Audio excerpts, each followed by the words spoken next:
Ek het gesê ek sal nie kakkanjag nie. Lê my kop neer, wil nie ophou ras nie.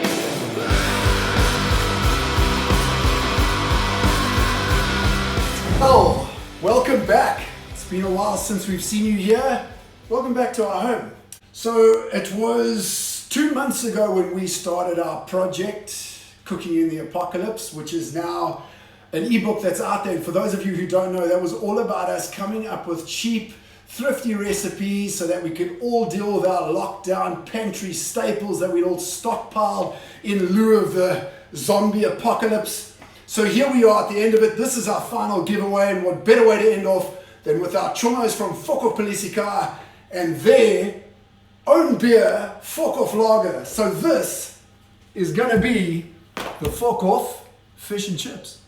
Okay, so before we get busy with this beautiful fish and chip recipe, the deal here is if you buy one of our ebooks for only 120 bucks, Cooking in the Apocalypse, from our website, wildcoastbookings.co.za, you go into the giveaway draw, which is happening live on our Facebook page at 5 o'clock this Sunday, which is Father's Day, I might add, and you go into the draw to win a Fokof Lager hamper worth 2,000 bucks. It's going to come with a case of beer.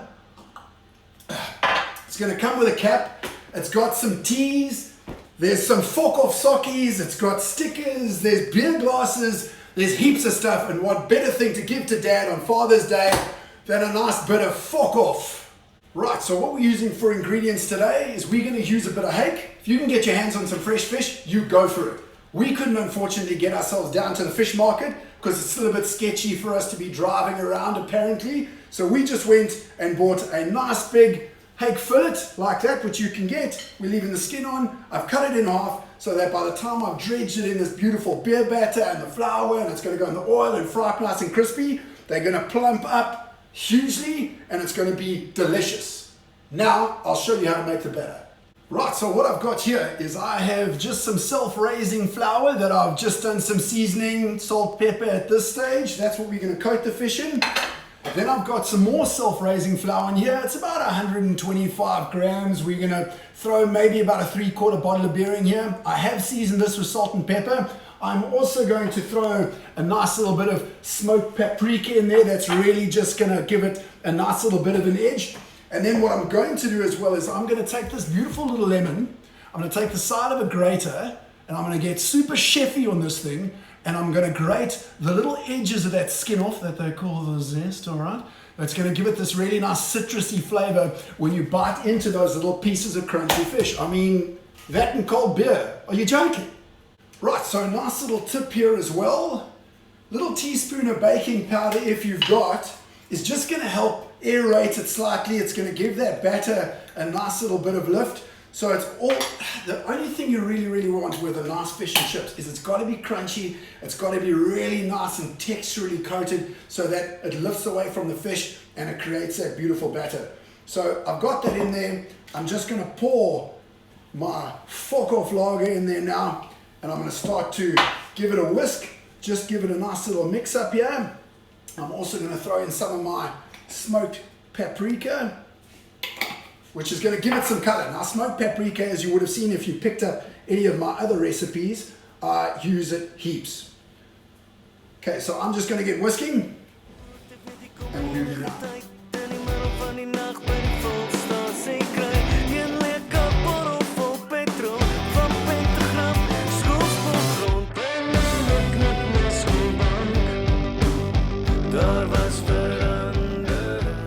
Right, so as you can see, you do need to whisk quite vigorously, so it's a little bit of a workout, but then of course you earn your beers. Now, that's where you sort of want your batter to be. Just when you lift your whisk up, let it fall nicely through there. That's the sign. You'll see it's kind of orangish. That's from that smoked paprika. That's going to be delicious. Next thing I'm going to do, I'm going to zest a little bit of this lemon. So we're not getting too fancy here with those little micro planes, as they call them, because we're a bunch of clunky cavemen down here on the wild coast.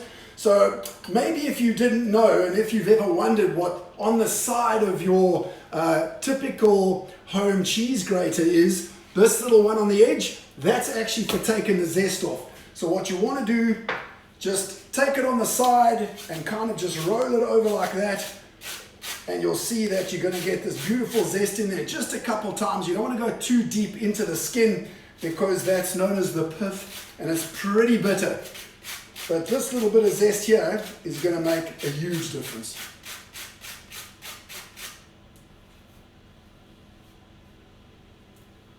Right, so we're ready to take this fish now. We're going to coat it and batter it, and then we're going to shallow fry it. I've just got my high-sided wok out here, and what I like to use as a product a lot in this house is we tend to use this Be Well brand. We use the cooking spray to try and eliminate sort of butter and oil, and this canola brand, these guys are kind of the hot foundation sort of accredited, and it's always just good to use these products just to try and stay as healthy as you possibly can, especially if you're drinking lots of beer and eating lots of fried fish. Okay, so I'm turning this onto max. I'm going to pour enough oil in here, maybe about a third of the way, and it'll start to heat up. You don't have to worry too much about kind of tracking temperatures and that sort of stuff. If you want to use a deep fry at home, be my guest. We just prefer to shallow fry. I find it just really a lot easier to work with. If it starts to smoke slightly, you add a little bit of the cold oil back into it and it'll actually drop the temperature. So to me, it's easier to control how you actually fry stuff. Right, so while that oil's busy heating up, what I've done is I've taken a potato, and as you can see, I've just kind of squared it off.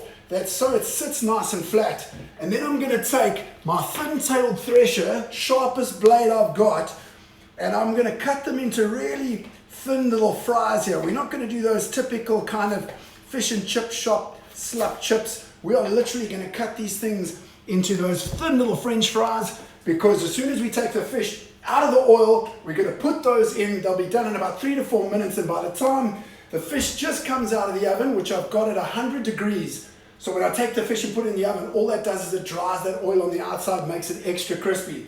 Then, by the time that's done, chips will be ready, homemade tartar sauce in a jiffy, and we're going to be snacking like kings.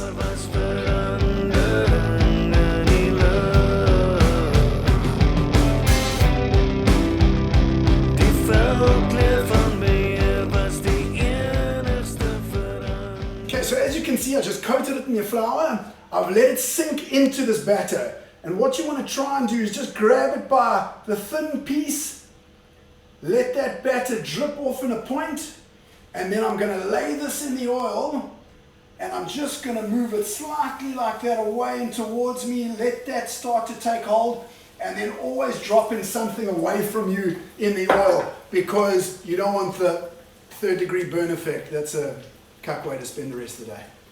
Okay, so give that pan a little shake around there. Make sure you're basting it nicely to cook it on top. Turn it over so it gets nice and crisp. Okay, so just tilt it on the side of the pan like that. I'm going to put it on this rack and into the oven.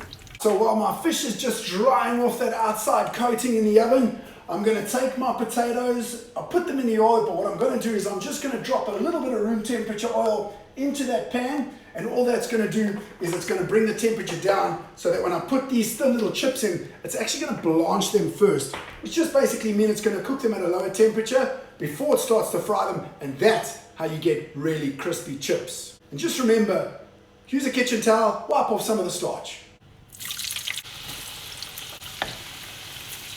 Once those chips come out the oil, what we're going to do is, as an extra little treat, we're going to take these hula hoop sized onion rings and we're going to turn them into something magnificent using the same batter, the same flour, the same oil. And who doesn't love a good onion ring? Talk about beer food. Jesus, we are ticking boxes here. So for the tartar sauce, all I've got is I've got a couple little spoons of regular mayo in there. I'm going to take some onion. I'm going to take a couple little sweet and sour dill gherkins, chop them up, mix them in, little squeeze of lemon, and we're good to go. Right, so our chips are almost ready. We're going to take these nice big onion rings, toss them in, just make sure they get nice and coated. It's a messy job when you play around with flour and batter, but honestly, who cares? Sometimes not as messy as a night on the beers. And once they're nicely coated, just submerge them in that batter and wait till you check these guys. Check it how ridiculous those onion rings come out. Check it how nice these little chips turned out. You just want to make sure you season with a little bit of salt. Like glass, brother. And this fish is just, I mean, beautiful. Let's plate up. And there you have it. Our Fokof fish and chips. Beautiful crunchy onion rings, homemade tartar sauce. I threw in a little bit of coriander at the end there. It just seemed like the right thing to do. And when you've got crunchy fish like that, a little bit of squeeze of lemon on the top, and you'll be good to go. And naturally, best enjoyed with a Fokof Lager. Thank you all for joining us today. And if you'd like to still get in touch with us for the draw, get in line to win a 2,000 Rand merch hamper with some beer from Fokof Lager, head over to wildcoastbookings.co.za, pick up a copy of our lockdown e-cookbook called Cooking in the Apocalypse, Recipes for the End of the World, and we hope to see you soon. So here's wishing you a fantastic Fokof Lager Father's Day. Later.